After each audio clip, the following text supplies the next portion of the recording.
Thank you very much, Scott, for Pleasure. coming. This could be a very interesting conversation. We're going to cover a lot of ground, but by way of introduction, I should, for people who are going to be watching this, I'm here with Scott Addington, VP of International Marketing at Sugar CRM, previously of Sage, Epical, yeah, Kofax, yeah. Creator of the blog Bang Average, which is the title of the blog and not a reflection on its content. Hopefully I should say. I describe it, well, it's Bang Average Thoughts on B2B Marketing, is to give it its full title. I describe it as a healthy, cynical look at our world. Would that be accurate? Yes, it's therapy for me, honestly. Darren, you know, it's we live in interesting times. There's a lot of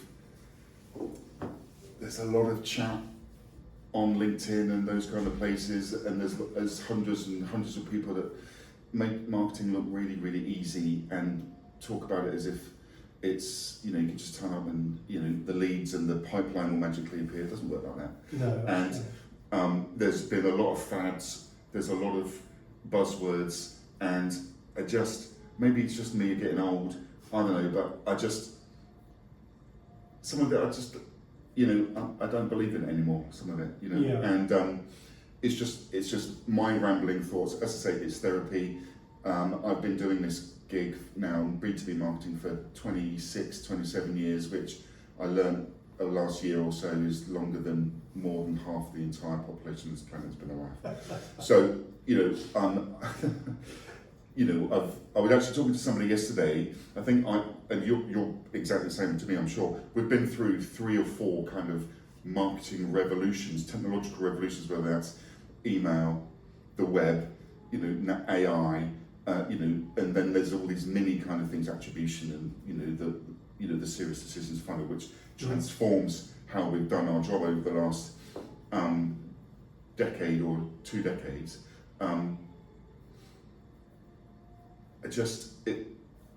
I think I'm just getting a bit cynical with a lot of this stuff, and you know, it's therapy.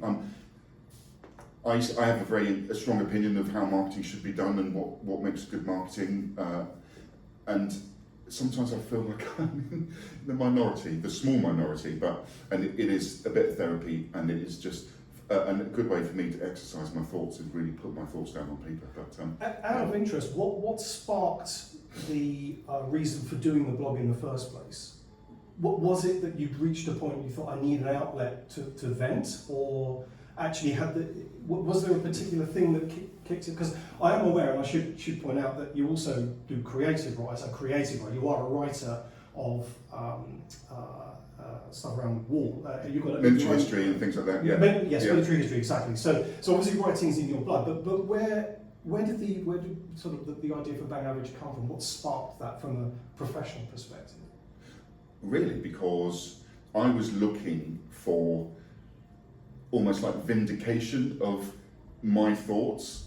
Right. So I'm sure we'll cover this. You know, things like, are MQLs really the be all and end all? Yeah. Right? Yeah. Is attribution really all that? Sure. And you know, and there aren't many voices out there that are openly asking questions and, you know, looking at these in a bit more of an objective way, rather than just being on the bandwagon and just going, yeah, attribution, it's brilliant. Honestly, and I said this when we were doing the panel the other month, honestly, and we'll get onto this, you know, I struggle with attribution, right? And we'll talk about this later, I'm sure, but it's like, I never really found anyone else saying that. And Sure. So, I'm saying it. Yeah. It's almost, is it just me? Yeah, Kind of exactly approach. right. I agree. I found myself questioning a lot. I'm in a slightly different position in that I'm not reporting into a CMO or a CEO, so it's easier for, I think, people in my position to have, dare I say, opinions. But let's take that and let's take it back. So you said you've been in the industry for 26, 27 years. What got you into marketing, and what did you like, or do you like most about it? Because most of the people I know just fall into marketing. I've got a marketing degree. Oh, you're one of those Oh yeah, you're one of those. Yes, I am quite. I mean that in a positive way. No, I got a marketing degree, and so it's all I've ever done. Right. It's okay. all I've ever done. Okay. Actually, it's not quite true. I did 6 months at a recruitment consulting, and I shitted it. And so no, I've only ever done marketing. It wasn't what I wanted to do. Okay. If you want to go into my, I wanted to be a battlefield archaeologist. Okay. Yeah. And so that's where my love of history comes from. Sure. But it didn't go that way. I've done a marketing degree, and it is all I've ever done. Right. Yes. Right. Okay. Whether that's a good thing or a bad thing. You've obviously seen an enormous amount. You mentioned sort of these key changes, key pillars that have changed over time. What is it that you still like about marketing? Because I appreciate that a lot of this conversation will be around, okay, what's wrong with it and how can we fix it? Because we're through the looking glass, aren't we? As far as B2B marketing is concerned, with AI and all of that stuff.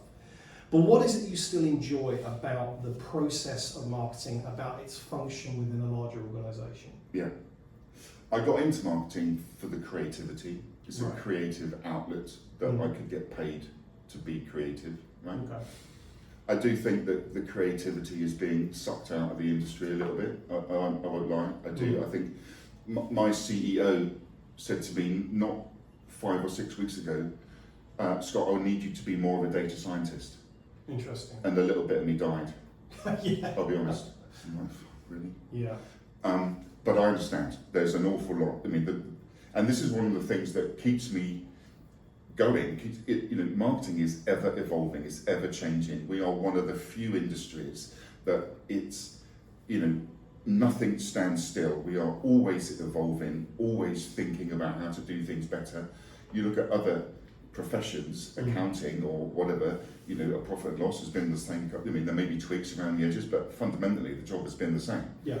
Our job, if you look at the job of a marketeer now to a job of a marketeer 5 years ago or 10 years ago, good ones that are really at the cutting edge and really taking their job and learning, it's very different. Yes. Our approach has to be different. The buyer expects different things from us, a different way of talking and communicating and telling our story. And it's one of the only jobs that has that kind of constant evolution and constant change. We, given the fact we are men of a certain vintage, have gone through all of that change, for good or ill. Coming back to the point you made about 6 months as a recruiter, when you are bringing new people onto the team now, juniors, people who are relatively first or second jobbers in marketing, are you now looking for something different? Are you now looking for effectively data scientists who can do a bit of marketing? Is that the huge change? In other words, are we seeing marketers coming into our industry now that actually are not doing marketing as you or I would understand it 15 years ago? I don't think we're quite there yet. Well, I'm talking really from a field point of view. So I look after the field marketing team at Sugar. And so the guys and gals in my team are really the ones that are, they're executing the trade shows, they're running the webinars, they're putting together the ABM programs and the integrated campaigns. So there is still that element of the creative and the execution that is, I guess, traditional marketing as many people would see it. Yeah. And we have operations and things like that. But there is a bigger and bigger slice of the pie that means, we can't just run a show or, run a campaign, get it out the door and then get on the next one. You've got to continue to analyse and develop and tweak, and you've got to take a step back and go, right, did this work? Why didn't it work? And so you've got to be analyst. You've got to have an analytical brain as well as a creative brain. If those kind of people exist. Mutually exclusive. I look for attitude. Right. Right. Yeah. Rather than aptitude, I guess you can't teach attitude, and so so that's the biggest. That's the biggest thing for me: energy and attitude. If you've got those two things, I think you're halfway there. Yeah. In all seriousness, I think those two. If you don't, they're critical. Yeah. But does that mean, as a team leader, that you are having to spend a lot more time and energy on developing the other elements that they may come in? So if they've got the attitude and the energy, that indicates that you will have to invest more time as a team leader in developing them within this structure of the organisation. Yeah, but that's what leadership is. That's true. Yeah. I believe. I mean, I take leadership very, very seriously, and I do think though a lot of companies just want pre-baked, pre-done people that come in that can do the job. They don't have to invest in them. They don't have to teach them. They don't have to train them. They have this mentality that we're bringing you in, we're paying you, we want you to do it. Yeah, so it's doers, not thinkers. Right. Yeah.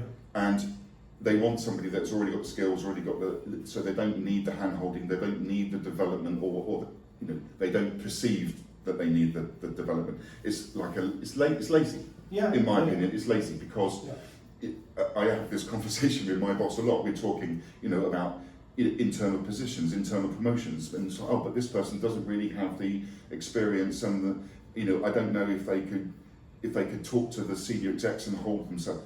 But that's what leadership is. If we can't give our team the opportunity to grow, the opportunity to fail every now and again, but to learn and point them in the right direction and give them coaching, then what are we meant to be doing? What are we doing as leaders? Yes. Right. So I have that conversation a lot because even in sugar we default to, well, let's just get somebody in that's already done it, can do it, and we can just let go and just.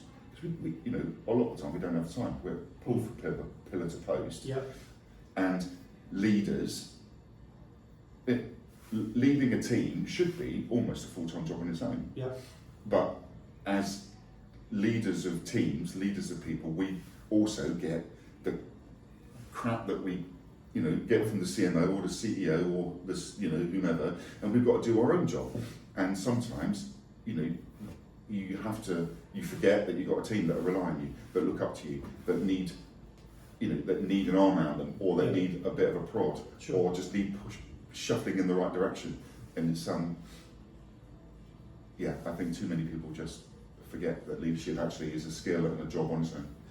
Is that being driven? And I just want to talk about a couple of macro elements here that's massively affecting what we do for a living. In as far as what you've just described, I think is relatively typical. With clients we deal with, sort of medium, large enterprises that have a particular structure and it's focused on results and results and results and virtually nothing else, and the human element's sort of been taken out of that. Do you think that that's coming out? I read a really interesting, that speaks to this, a really interesting thing that Forbes put out back in March this year, and it was the CEO CMO study. And it showed that year on year, the confidence that CEOs have in CMOs has dropped off a cliff in terms of things like driving growth. So that indicates to me that there is clearly, at a board level, CMOs and the marketing function is being looked at in a very, very different way, which reflects what you've just described in terms of what they want out of the individuals within that department. Yeah. In other words, results, which is going to come on to something that I want to talk about with regard to short-termism, which we'll come on to. But do you think that trend of organisations number one, not understanding where marketing's come from, and therefore just thinking about numbers? That's all we're interested in, is profitability at the end of the year so we can look good on the spreadsheet or get our bonuses. Is that too cynical of you? Or I suppose the question I'm really trying to get to is ultimately, is the marketing function in danger of becoming defunct as we once understood it because of this? There's a loaded question for you. Listen, I'm biased, right? Right. So I would say, do you know what? I see more and more marketing leadership roles reporting into the CRO or into the sales function, and I'll be honest, that scares the heck out of me. Yeah. Okay, because marketing should be and deserves to be having their own place at the executive table. And if marketing is seen as a subservient kind of group to sales, and I've never ever seen it work, marketing just becomes like the gophers for sales. We don't have, there is no perception of it as an equal in terms of the strategic delivery that marketing can give to an organisation. So that worries me a lot, and I see that. That is a trend that is happening, and I think it comes to executives don't understand. Well, it links to short-termism. Okay, Yes. I think companies are under so much pressure to generate business on a weekly, monthly, quarterly. You've got to have business. Got to keep the lights on, and we all live. We know we live in interesting times at the moment. It's hard. It's really fucking hard. Yeah. And there is a massive amount of pressure to keep the lights on and just keep the business moving. That there is a natural tendency, I think, to just be short-term focused and think about, we've got to get leads now. We need leads now. We've got to get pipeline for this quarter. We've got to get pipeline for next quarter. And it doesn't allow marketing to be that strategic partner, because really, we should be doing the kind of pipeline building, but we've got to be building the brand. We've got to be figuring out what is it that this company stands for? What is the position in the market? What do we want to be known for? What is our story? Who is our ICP? These kind of more strategic, kind of fundamental business questions, we should be defining the answers to. With sales, with the leadership, but we should absolutely be having a strong voice in those conversations. And if we're subservient to sales, that doesn't happen, or doesn't happen as much. I would worry. Yeah. And without these foundations, yes, you can generate leads on an ad hoc basis, but you're not building that kind of steady, solid foundation that you can build the business upon for the long term, for the medium and long term, and it will come back and bite you in the arse. It absolutely will. If Google changes its algorithms, or if LinkedIn decides, it's not going to show your posts, or you can't get your head around how ChatGPT is, is recommending your competitors rather than you. Yeah. You're buggered. Yes. Yeah. Because unless you've got that brand, unless you know where your people hang out and you can tell your story in those places consistently, reliably, and you've got the trust of your ICP, which comes through years of storytelling, years of brand building, years of doing the right thing, of showing up and living your story, you're going to really struggle. Yes, and we see this time and time again. It's the law of diminishing returns. Having been on the sort of the other side of trying to drive MQLs, for instance, for the last nth amount of years, there's only so much. I read a fantastic stats a little while ago, which in the UK, I'll take the UK as an example, there's something in the region of 15,000 CIOs with that specific job title. Every single brief I get, of which there are hundreds and thousands, we've got to have the CIO. You do the math. There's only so much business potentially out there, and that's why we talk about influencer groups and all the rest of it. But actually, it's a reflection on these marketing functions are being set up to fail because there's, as you rightly say, this obsession with short-termism. Yeah. So how do we get out of it? How do we? And I know we're going to come on to talk about some of the tools that have been thrust upon us in recent times to help with this, or not. But what if anything, can marketers do about this focus on short-termism? Because obviously it's a macro problem. The organisation is looking at this. It's not just a marketing needs to deliver a certain amount of leads per quarter. This is about, well, we've got to drive that amount of revenue to that amount of profit, and therefore it's an entire organisation decision. Right? So how can marketing help? It's difficult. Right. It's really difficult because you've got to have a seat. You've got to have a seat at the table, right? First and foremost, all right. And that's why, again, coming back to marketing reporting into sales, these kind of conversations won't happen. Probably. Sure. Yeah. So you've got to.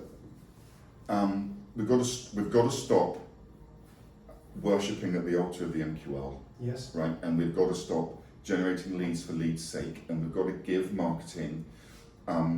We've got to stop measuring everything that we do within into its life. Okay, there are some things that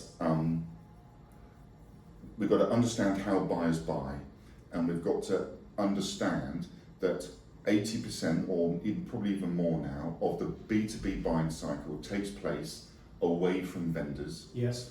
Right, away from vendors' websites.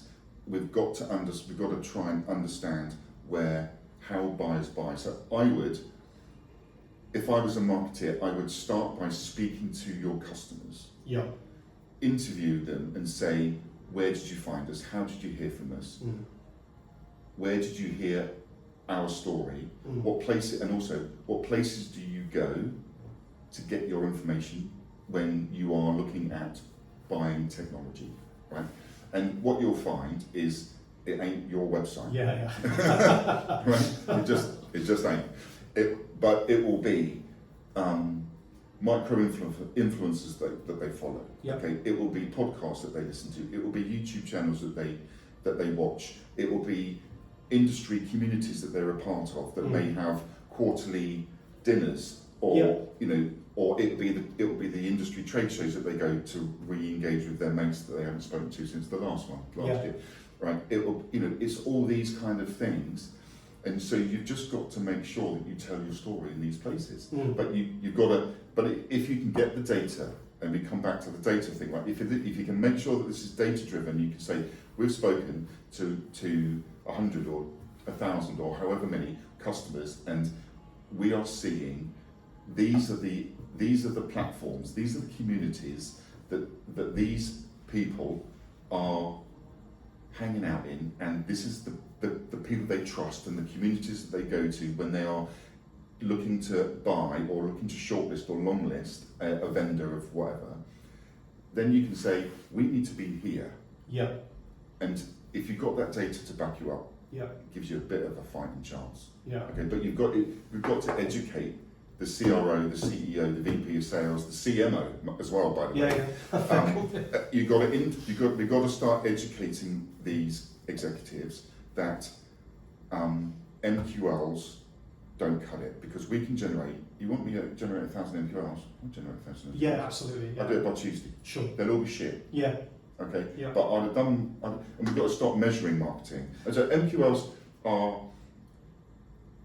they're a good indicator of what might come down the funnel later. Sure. But marketing should not be measured, and it shouldn't be part of a performance review. Well, that was my next question, is that actually it's one thing for marketing to be measured on it, but of course if you've got a marketing manager or a marketing director who is bonused on delivering those kind of metrics, they're only going to be focused, and actually at the end of the day we've all got mortgages to pay.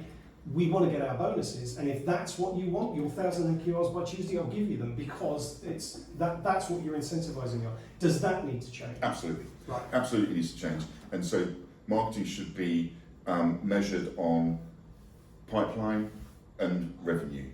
Okay, there's two ways. There's other ways, but we've got to align ourselves with what sales are measured on, and sales ultimately are measured on revenue. Yes. And so if you measure marketing on MQLs, as I say, they will go out and generate 10,000 MQLs in the quarter, and they'll sit there and they'll go, well, I've done mine. Yeah. I've done my numbers. Yeah. Meanwhile, the BDRs are going, they're all crap. Yes. And the salespeople are going, well, where's my pipeline? Yeah. And that's when you get this sales and marketing misalignment, because we're sitting here smugly going, oh, well, we've done all our numbers, and we stand up at the QBRs and we go, oh, aren't we great because we've hit our targets and we're 130% of our number for the quarter. Yeah. Sales are grumbling in the corner going, well, I'm starving. I've got no quality pipeline and I'm about to get sacked because I don't have anything. Yeah. And that's when you get this resentment, and that's when you get all of this kind of lack of alignment. So you pivot, you make sure that marketing are more focused on generating quality pipeline that converts to revenue, and suddenly you're starting to travel in a much more aligned direction. To your earlier point about including CMOs in that understanding conversation, is that incumbent on marketing leaders like yourselves to actually say to at the beginning of the financial year to a CMO, for instance, this is what you need to be measuring us on, and this is what we'll live or die by, because ultimately this reflects the real world in terms of what's actually happening. Do you have that voice at the table though? Or, I mean, I'm sure should the CRM are covered on this because you work there for a start. But I'm just thinking more generally, do you think that that is part of the problem, is that marketing leaders are not empowered to actually have that voice and actually put themselves out there? I think there might be an element of that. But here's how I would do it. If I was struggling, this is how I would probably try and do it. The sales leader is going to be hurting in that model. Yeah. Where marketing is generating MQLs by the bucket load, but they're just not converting, or they're converting at like 2% or 5 to 3% or whatever. The sales leader is going to be hurting. Yeah. If you go to the sales leader and say, okay, I've got an idea on how we can fix this, but I need your help at influencing the CMO and the CEO, right, then you try and go through, you go around the back door. Yeah. You have an ally sure, in the salesperson, because it's in that sales leader's interest absolutely, to get marketing generating quality pipeline that can convert to revenue at a better rate. right, So he or she will be like, of course I've got your back on this. yeah, And they can do the fighting for you. And in most organisations, if the senior sales leader, the CRO or the global VP says this is what I need, the business will listen. They'll listen a lot more than a marketing director. sure, Right. So that's how I would have a go. Yeah. right, okay, that's good. That's good advice. I want to move on to some of the tools that I alluded to earlier that have been sort of thrust upon us. We haven't mentioned AI yet. Do you think we can go through the whole? Should we move on from it? Just not mention AI. This is the most refreshing interview that's ever been done in marketing. I'm not going to focus too much on AI for very obvious reasons, because every other bugger talks about it. But one of the things that has been, and it comes back to the whole obsession with MQLs and ABM and all this stuff, is over the last, I want to say post-COVID actually, but it could be a little before that. Certainly in the last sort of 3-4 years, suddenly there was this explosion of, it's all about intent data, guys. Every supplier that we work with suddenly had an intent data platform. Or you need to come and work with us because we can tell you what they're going to do, what the intent is, and how that buyer journey is mapped out. Now, I have my own opinion on this. Having run many campaigns very successfully, but actually the end product, and you mentioned it earlier, is how much pipeline did it actually drive or derive from it? And actually the answer is probably very little. And it felt to me like a bit of Emperor's new clothes. Yeah. So I'd like your view on where are we in the whole intent data conversation? Is it still valid as a marketing tool? And how can we leverage what's out there and from a technology point of view to make our jobs easier? Right. Is this the count to 5 moment? No, well, you're right. There's been a lot of chat about intent. Intent has been the bright new thing really for the last, as you rightly say, the last 4 or 5 years. And on paper, well, do you know, I liken intent to. Well, first let me caveat this. Okay, I struggle with intent.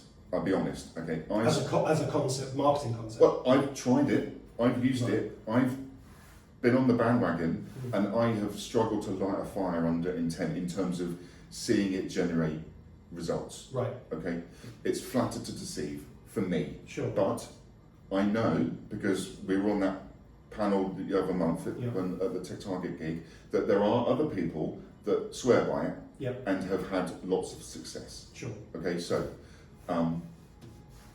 but from where I sit, I see intent as almost like a get rich quick scheme for marketing.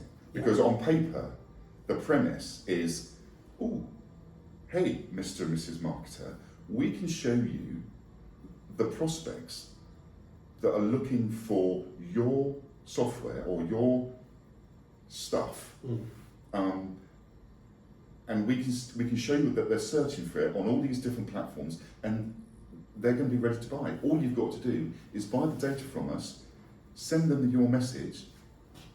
Job done. Ta-da! Right.